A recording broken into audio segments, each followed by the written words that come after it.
How about Ranger Suarez? Last 4 starts, gentlemen. Rob Thompson was interviewed last night. He said he's so darn smart. He lives on the corners, and he got out of quite a few jams. And in the meantime, he looks like he's just taking a stroll on the boardwalk. Right? He was in that bases loaded jam. He got out of it. No fist bump, nothing. Just to the dugout he goes. Phil's look good, D-Row. There was so much to digest in this game. From Spencer Strider, his velocity a tick down, but to be expected, right? Yes. You got to give him a second. Give him a second. But let's flip it to the Phillies because their starting rotation's the best in baseball, in my opinion, from top to tails, from Wheeler to Sanchez, what Luzardo's meant to this staff. Yep. To get Ranger Suarez back, how soon we forget. I think last year he started the year, I believe, 9-0, and was like the front runner for the NL All-Star. Cy Young.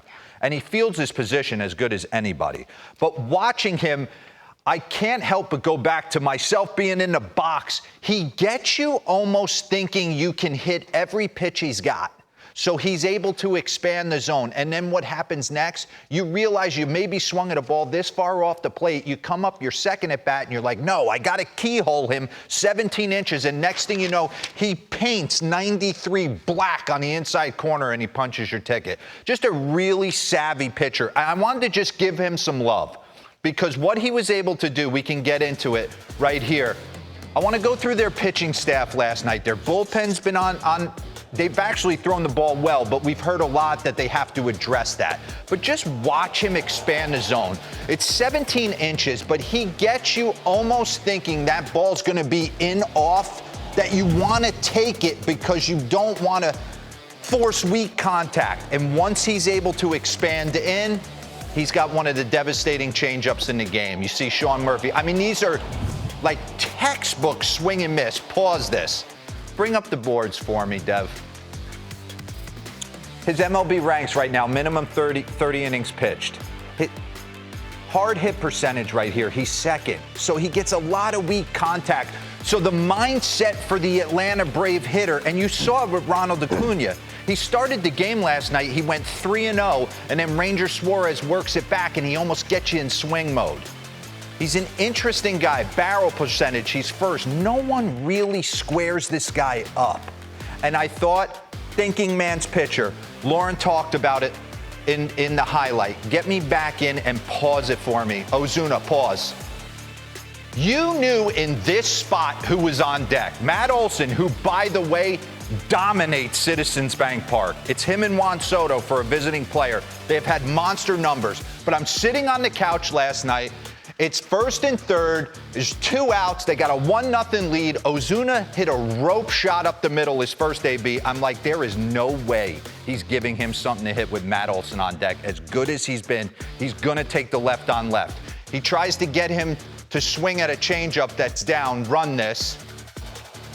And then Matt Olson, hey, it is what it is. Matt got pitches in this next at-bat to hit. He got 2 of them, and he took great swings on them. Fouled them both off, 93, run that back. You think this game's just another game? No. Braves come into Citizens Bank, and they have a chance to put a double-digit lead in between them after all the history between those two.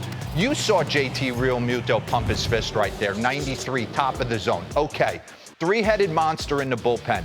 You know Dave Dombrowski's going to do something nasty at the deadline. It's going to be big-ticket item, a big-time closer. But we've been so hard on their bullpen, they've actually thrown the ball pretty darn good recently. Orion Kerkering's slider is devastatingly nasty, and he was on it last night. I just want to give these guys some love because they've been really good recently.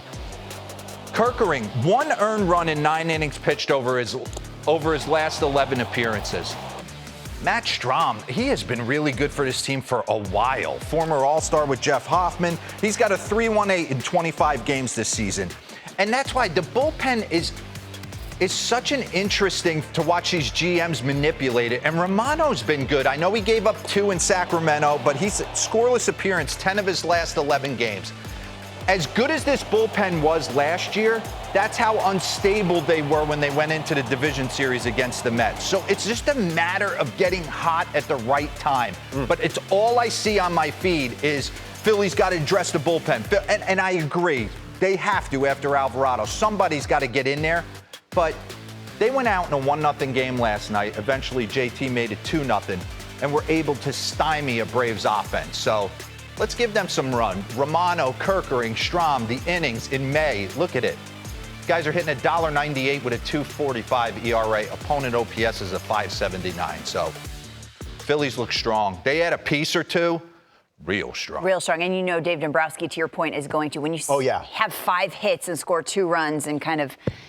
I can't remember who brought it up, but I think someone on this show discussed maybe Taijuan Walker as a bullpen option moving forward. I don't know. And you can, I could feel that pain through the screen, Bryce Harper. God, he's not going to be able to extend for a minute. You might not see him for this series.